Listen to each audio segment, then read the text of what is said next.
Hello दोस्तों, नमस्कार। Leet code थोड़ा दोबारा सॉल्व करना स्टार्ट कर रहा हूँ। ये लीड कोड का पहला सवाल है जिसका नाम है टू सम। इजी में आता है। तो सवाल क्या है? सवाल ये है कि हमें एक एरे दे रखा है, एरे ऑफ इंटीजर नम्स, और एक टारगेट दे रखा है। तो आपको दो नंबर बताने हैं जिनका सम टारगेट के इक्वल है। ठीक है। उनके इंडेक्स बताने हैं, वो नंबर नहीं बताने हैं। ये बोला है कि अज्यूम कर सकते हो एक ही सोल्यूशन है और आप सेम एलिमेंट को दो बार यूज़ नहीं कर सकते। मैं समझ गया। मतलब जैसे कि इन दोनों बातों का मतलब समझा देता हूँ। जैसे एग्जांपल जो हमें नीचे दिया गया है वो है 2, 7, 11, 15, और जो टारगेट दिया गया है आई थिंक वो 9 था। तो जैसे इसके अंदर 2 और 7 का सम 9 है, तो हमारा आंसर होगा 0, 1, जो कि इनके इंडेक्स हैं 0, 1। ठीक है। अब जो जो ख्याल रखना है कि सेम एलिमेंट को दो बार नहीं दे सकते। फॉर एग्जाम्पल, जैसे कि अगर 2, 5, 7 बोला हो और टारगेट 10 हो, तो आप 5, 5 जवाब नहीं दे सकते हो। मतलब 1, 1 जवाब नहीं दे सकते हो कि सेम इंडेक्स को दो बार ऐड कर लो 10 आ जाएगा। ये जवाब नहीं दे सकते हो। 2, 8 जवाब दे सकते थे। मतलब 0, इनका इंडेक्स 0, 1, 2, 3, 0, 3 जवाब दे सकते थे। तो सेम एलिमेंट को ऐड करके जवाब नहीं देना है, सेम एलिमेंट से जवाब नहीं दे सकते हैं हम, और एक ही आंसर है। ठीक है। तो ये कोई इतना बड़ा सवाल नहीं है, नया सवाल नहीं है। इसका ब्रूट फोर्स तो होता है आप एन स्क्वायर टाइम कम्प्लेक्सिटी में कर दो। जिस जो कैसे होता है मैं एग्जांपल्स बताता हूँ। जैसे तो जैसे अगर ये एरे होता, सॉर्टेड एरे नहीं है, कैसा भी एरे हो सकता है, 3, 8, 5, 6, 4, 7। ठीक है। और हमें कहा होता कि भाई हमें तो सम 11 चाहिए, 11 सम चाहिए। तो हम कैसे कर सकते थे? तो फॉर में फॉर लिखते, एक इंडेक्स को यहाँ बिठाते, दूसरे इंडेक्स को, अगर हमें 11 सम चाहिए तो दूसरा इंडेक्स यहाँ से चलता। 3 + 6 9 नहीं बनी बात, 3 + 5 8 नहीं बनी बात, 3 + 8 11 बात बन गई। ठीक है। फिर 3 + 4 7 नहीं बनी बात, 3 + 7 10 नहीं बनी बात। दूसरी बार बाहर वाला लूप यहाँ पहुंचता, अंदर वाला लूप यहाँ से चालू होता, उससे एक आलू चालू चालू होता। ये तरीका अच्छा नहीं है क्योंकि एन स्क्वायर टाइम कॉम्प्लेक्सिटी है। ठीक है। तो अब और क्या कर सकते हैं? तो इसको करने का दूसरा तरीका मालूम क्या रहता है? एरे को सॉर्ट कर लो और लेफ्ट राइट स्ट्रैटेजी यूज करो। तो जैसे 3, 6, 5, 8, 4, 7 के लिए मुझे 11 टारगेट बनाना है, तो मैं पहले एरे को सॉर्ट कर लूंगा। और ये स्ट्रैटेजी इस क्वेश्चन में क्यों नहीं लग सकती अभी समझाऊंगा। तो सॉर्ट कर लूंगा। सॉर्ट करने से क्या हो गया, ये बन गया 3, 4, 5, 6, 7, 8। अब एक लेफ्ट पे बिठाओ, एक राइट पे बिठाओ। ठीक है। और अगर आपका सम, लेफ्ट और राइट वाले का सम 11 आ गया है, तो दोनों मूव करते हैं। लेफ्ट वाला आगे बढ़ जाता है, राइट वाला पीछे आ जाता है। सम फिर से 11 आ गया तो दोनों मूव करते हैं। सम फिर से बराबर आ गया तो दोनों मूव करते हैं जब तक एक दूसरे को क्रॉस ना कर दें। ठीक है। एक और एग्जांपल लेता हूं, या इसी एग्जांपल के लिए मैं 10 टारगेट के लिए करता हूं, 3, 4, 5, 6, 7, 8। या मैं 9 टारगेट के लिए भी कर सकता हूँ, 9 टारगेट के लिए करता हूँ। देखना जरा, अब 9 टारगेट है तो पता क्या है, अब ये सॉर्टेड आ रहे हैं। अब 3 + 8 तो 11 हो गया। आपका सम तो टारगेट के बियॉन्ड चला गया, टारगेट से ज्यादा चला गया। तो मतलब राइट वाला, मतलब बड़े वाला ज्यादा बड़ा है, उसको छोटा करो तो वो पीछे आ जाता है। ठीक है। समझो इस बात को। अगर आपका सम टारगेट के बियॉन्ड जा रहा है तो लेफ्ट वाला तो छोटा नंबर है, राइट वाला तो बड़ा नंबर है, क्योंकि हमने सॉर्ट कर रखा है एरे को। तो बड़ा नंबर ज्यादा बड़ा है, तभी तो आप टारगेट के बियॉन्ड चले गए। तो बड़े नंबर को झुकाओ, उसको पीछे लाओ, तो राइट वाले को पीछे ले आते हैं। ठीक है। अब 3 + 7 10, अब 10 भी 9 से बड़ा है, तो उसको और पीछे लाओ। 3 + 6 9 रिजल्ट बन गया। जब रिजल्ट बन जाता है तो लेफ्ट राइट दोनों मूव करते हैं कि इस लेफ्ट वाले ने काम कर दिया, इस राइट वाले ने काम कर दिया, दोनों को आगे करो। 4 + 5 9, दोबारा से रिजल्ट बन गया, तो हमारे पास दो रिजल्ट आ गए थे। इसी को मैं एक बार 8 के लिए करने की कोशिश करता हूं, 8 टारगेट के लिए करने की कोशिश करता हूं। तो या 8 या मैं 12 के लिए करने की कोशिश करता हूं, ताकि देखते क्या बने। 13 के लिए करने की कोशिश करते हैं फॉर इंस्टेंस, या 14 के लिए। 14 is better, anything is good.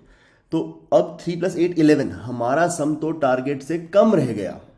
मतलब छोटे वाला छोटा है तो लेफ्ट वाला बढ़ेगा। 4 + 8 12, तो 14 से कम रह गया, तो छोटे वाला छोटा है, लेफ्ट वाला बढ़ेगा। 5 + 8 13, कम, लेफ्ट वाला बढ़ेगा। 6 + 8 14, अब बात बन गई, तो रिजल्ट हम ले सकते हैं। तो देखो, आप लेफ्ट और राइट का सम करोगे तो जब लेफ्ट और राइट का सम करोगे, आपका लेफ्ट प्लस राइट या तो टारगेट से बड़ा हो सकता है, आपका लेफ्ट प्लस राइट या तो टारगेट से छोटा हो सकता है, लेफ्ट प्लस राइट टारगेट के इक्वल हो सकता है। अगर आपका सम टारगेट से बड़ा है तो मतलब आपका बड़ा नंबर ज्यादा बड़ा है, तो आप राइट को पीछे लाएंगे। अगर आपका सम टारगेट से छोटा है तो छोटा नंबर ज्यादा छोटा है, लेफ्ट को बढ़ाएंगे। अगर सम टारगेट के इक्वल है तो बात बन चुकी है। ठीक है, उस केस में तो हम रिजल्ट ही रिटर्न कर देंगे। अगर मल्टीपल रिजल्ट्स होते तो हम लेफ्ट को बढ़ाते राइट को घटाते, पर हमारे केस में एक ही रिजल्ट है तो हम यहां से तो आंसर ही रिटर्न कर देंगे और कुछ करना नहीं। अब ये अप्रोच हमको एन लॉग एन में सॉल्व हो जाती है। सॉर्ट करने का टाइम होता है एन लॉग एन, और उसके बाद हम लेफ्ट राइट खेल रहे हैं, ये लेफ्ट इधर चल रहा है राइट इधर चल रहा है, आपस में दोनों को मिलना है, तो ये टाइम कॉम्प्लेक्सिटी एन होती है। तो n log n plus n is n log, so n log n plus n is n log n. लेकिन हम यहां पर ये यूज क्यों नहीं कर सकते? क्योंकि अपने को इंडेक्स रिटर्न करना है। अब सॉर्ट करोगे तो एलिमेंट्स का तो इंडेक्स बदल जाएगा ना, सॉर्ट करेंगे तो एलिमेंट का तो इंडेक्स बदल जाएगा, तो फिर क्या करें? दोबारा से सुनी बात, ये क्या बात समझ में आई? देखो, ओरिजिनल एरे हमारा था 3 6 5 8 4 7, ठीक है। अब जैसे अगर हम 11 का सम ले रहे हैं, 11 का सम ले रहे हैं, तो भाई 11 का सम 3 और 8 के बीच में आ रहा है ओरिजिनल एरे के अंदर। पर सॉर्ट होने के बाद तो, और हमको रिटर्न क्या करना होगा? सॉर्ट होने से पहले रिटर्न करना होगा इनके इंडेक्स 0,3 11 के लिए, कि 3 और 8 का सम 11 है, इसलिए आपको 0,3 रिटर्न करना है। पर सॉर्ट करने के बाद 8 चला जाएगा 5th इंडेक्स पर, तो हम 0,5 रिटर्न नहीं कर सकते हैं।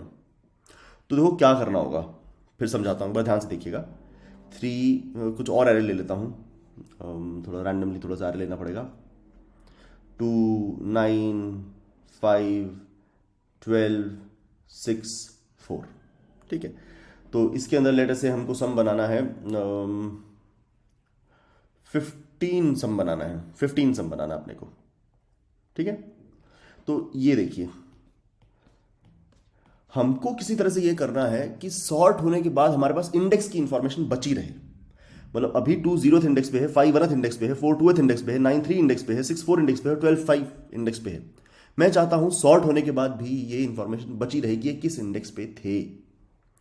तो पता क्या करूंगा, एक पेयर क्लास बनाऊंगा, उस पेयर क्लास में वैल्यू रहेगी और इसका ओरिजिनल इंडेक्स रहेगा, और उस पेयर क्लास का एरे बना लूंगा। देखो ये तो था मेरा ओरिजिनल एरे, जो इंटीजर का एरे था, जिसमें 2 5 4 9 6 12 0 1 2 3 4 5 इंडेक्स पे रहते थे। मैं इसको सॉर्ट नहीं कर सकता क्योंकि इंडेक्स बदल जाएंगे। सॉर्ट किए बना करूंगा तो एन स्क्वायर कॉम्प्लेक्सिटी आएगी। तो मैं पता क्या करूंगा, एक नया एरे बनाऊंगा, इंटीजर का एरे नहीं, ये तो इंटीजर का एरे था, मैं नया एरे बनाऊंगा पेयर क्लास का एरे। पेयर क्लास के एरे में क्या रहेगा कि 2 0 इंडेक्स पे था, 5 1 इंडेक्स पे था, 4 2 इंडेक्स पे था, 9 3 इंडेक्स पे था, 6 4 इंडेक्स पे था, और 12 5 इंडेक्स पे था। ये बन गया मेरा नया एरे, ये पेयर क्लास का एरे है। अब मैं इसको सॉर्ट कर सकता हूं, इसको सॉर्ट करूंगा तो देखो 2 0 4 2 5 1 6 4 9 3 और 12 5। तो ध्यान से देखो, सॉर्ट होने के बाद क्या हुआ है।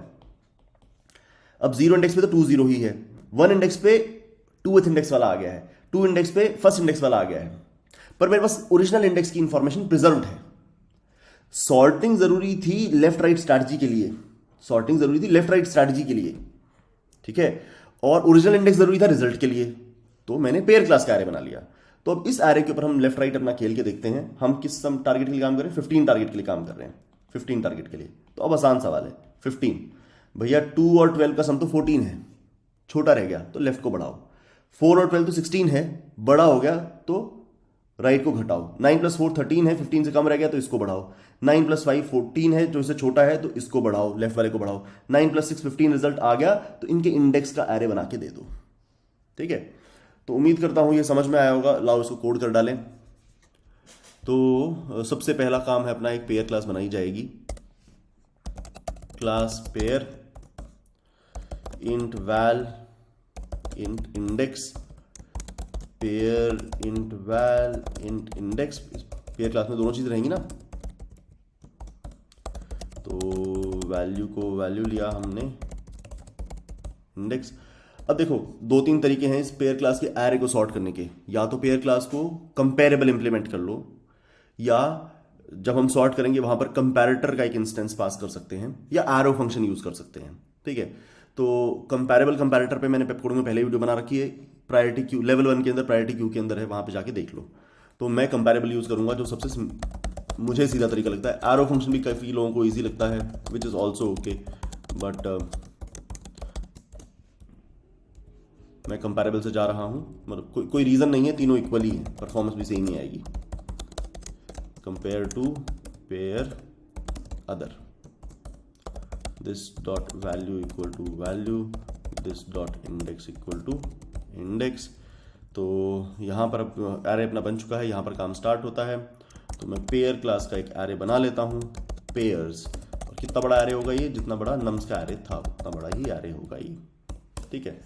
तो अब इसको भरना है, तो मैं लूप लगाऊंगा, for int I equal to 0, I less than nums dot length I plus plus. Pairs of I पे एक नया ऑब्जेक्ट डलेगा, न्यू पेयर, जिसमें वैल्यू होगी नम्स ऑफ आई और इंडेक्स होगा आई। तो अपना भैया एरे तो गया बन। अब इस एरे को सॉर्ट मारना है, तो एरेज डॉट सॉर्ट है जो n log n में I think dual pivot quick sort, Tim sort most likely use करके सॉर्ट कर देता है n log n time complexity से।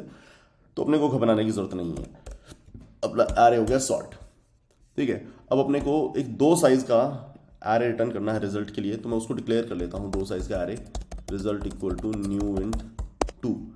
अब अपना लेफ्ट इंडेक्स रखता हूँ 0 पर, राइट इंडेक्स रखता हूँ पेयर्स डॉट लेंथ -1 पर लास्ट में, और लेफ्ट राइट एक दूसरे की तरफ चलेंगे, जब तक मिल नहीं जाते तब तक काम होगा। तो ये वाली लाइन अपने को n log n की टाइम कॉम्प्लेक्सिटी दे चुकी है। जो नीचे वाला लूप है वो अपने को o n में काम करता है, जो लेफ्ट राइट मिलना होता है ना, या तो ये चल रहा है, या तो ये चल रहा है, तो ये चल रहा है, तो ये चल रहा है, एक तो चल ही रहा है, या दोनों चल रहे हैं, तो इफेक्टिवली बस दोनों ने मिलकर पूरा एरे ही तो क्रॉस किया है, ये टाइम कॉम्प्लेक्सिटी o n होती है। तो अब यहां पर मैं क्या देखूंगा कि भैया देखो, पेयर्स ऑफ लेफ्ट इंडेक्स की वैल्यू, या मैं इसको लेफ्ट राइट की इस तरह से दिखा देता हूं। लेफ्ट वाली वैल्यू कहां से मिलेगी, पेयर्स एरे में लेफ्ट इंडेक्स के ऊपर डॉट वैल्यू करके अपने को मिलेगी।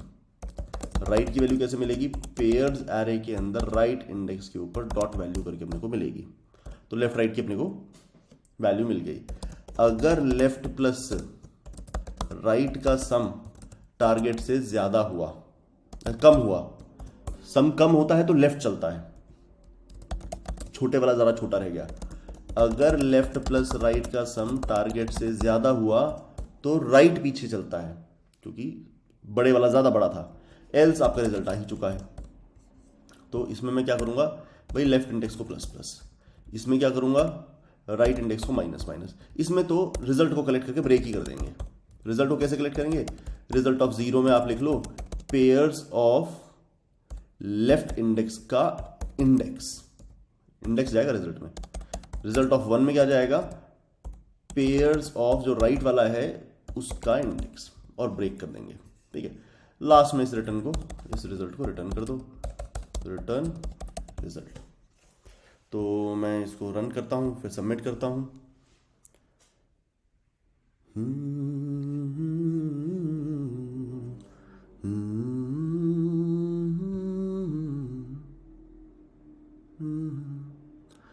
क्या हुआ मुझे समझ में नहीं आया। पब्लिक इन कंपेयर टू, कहीं ये ब्रैकेट यहाँ क्लोज हो रहा है, ये ब्रैकेट यहाँ क्लोज हो रहा है। As far as I see it seems fine. Missing return statement where, oh compare to, oh अरे कंपेयर टू में क्या लिख दिया मैंने। कंपेयर टू के अंदर तो ये कोड आता है ना, किस वैल्यू, जिस चीज़ पे आप कंपेयर कर रहे हो। इसे समझाऊंगा नहीं मैं। अगेन जब 2 पेयर ऑब्जेक्ट को आपस में कंपेयर करना हो तो इसे यूज़ करते हैं। तो कंपेरेबल की वीडियो देख लो, मैं डिस्क्रिप्शन में भी डाल दूंगा, इस क्वेश्चन की डिस्क्रिप्शन में डाल दूंगा कंपेरेबल की वीडियो जो आपको देखने की जरूरत है। कंपेरेबल और कंपैरेटर की वीडियो मैं डिस्क्रिप्शन में डाल दूंगा, ठीक है। एरो फंक्शन से भी कर सकते थे। तो रन तो हो रहा है। किसी अगले क्वेश्चन में जब ये दोबारा आएगा ना तो मैं इसको एरो फंक्शन से कर दूंगा। तो सबमिट भी हो रहा है, ठीक है। मतलब ऐसा बहुत फास्ट नहीं है, but I think it is fine. n log n, जब तक time complexity n log n है तो I would not worry about कि औरों के कंपेरिजन में कैसा चला, ठीक है। तो ठीक है, ये उम्मीद करता हूँ आपको समझ में आया होगा। तो थोड़ा सा ब्रीफ दे देता हूँ आजकल मैं क्या क्या कर रहा हूँ। तो मैं ये DSA रीस्टार्ट कर रहा हूँ, वो तो मैं पेप कोडिंग पे ही, डीएसए हमेशा पेप कोडिंग पे होती है तो मैं वहीं करूँगा। थोड़ा मैं डेव करना चाहता हूँ, एक चैनल है ड्रीम एंड बिल्ड, वहाँ पर मैं डेव और जॉब्स और मतलब क्यूरियसिटी वाली चीज़ें करता हूँ, कि अच्छी स्टोरीज करता हूँ। जैसे रिसेंटली एक स्टोरी करी थी कि आप इंक 42 एक न्यूज़पेपर है जिसकी वेबसाइट है, मोबाइल ऐप नहीं है, वो मोबाइल ऐप रख के आप अपने लिए जॉब क्रिएट कर सकते हो। एक मैंने ग्रैड कैपिटल नाम के वीसी के बारे में बताया था, जो स्टूडेंट फोकस्ड ही है और उसमें फेदर्स ग्रांट है, मतलब 15,000 आप किसी अपने सपने के लिए ले सकते हो, अपना सपना वहाँ पर पिच करो। जो ज़रूरी नहीं है कि कोई बिजनेस हो, सपना ऐसा भी हो सकता है कि मुझे बस क्रिकेट की किट चाहिए, मैं क्रिकेट खेलता हूँ, तो आपको 15,000 रुपये मिल सकते हैं। या मुझे यूट्यूब चैनल बनाना है, मुझे कैमरा वैमरा खरीदने मेरे पास नहीं है, तो तुम उसके लिए भी वहाँ से ग्रैड कैपिटल की फेदर्स ग्रांट के लिए अप्लाई करके पैसा उठा सकते हो। तो इस तरह की स्टोरी में डेव प्लस इस तरह की स्टोरी में ड्रीम एंड बिल्ड पे कर रहा हूँ। एक चैनल 11th 12th का बना रखा है, जहाँ पर मैं, अगर आपका कोई छोटा भाई बहन 11th 12th पढ़ता है तो मैं इस साल जेई की प्रेप करूँगा, मोस्ट लाइकली करूँगा, अभी श्योर नहीं है, तो करूँगा और वहाँ पर उसके बारे में कंटेंट डालता रहूँगा। चौथा मेरा अपना चैनल है जिसका नाम सिर्फ सुमीत मलिक है, जिसमें अभी कुछ नहीं डालता हूँ, तो उसमें बस मैं डेली प्रोग्रेस डालूंगा कि मैंने भाई कुछ डीएसए किया कि नहीं किया, कुछ डेव या कोई इंटरेस्टिंग स्टोरी करी कि नहीं करी, 11th 12th का कुछ कंटेंट डाला है या नहीं डाला है। तो थोड़ा पावर लिफ्टिंग वगैरह करता हूँ, तो वो भी तुम इंस्टाग्राम पे चेक कर सकते हो। तो all right, let's hope that we will have momentum and I'd be able to do a lot of DSA questions. Thank you for being there.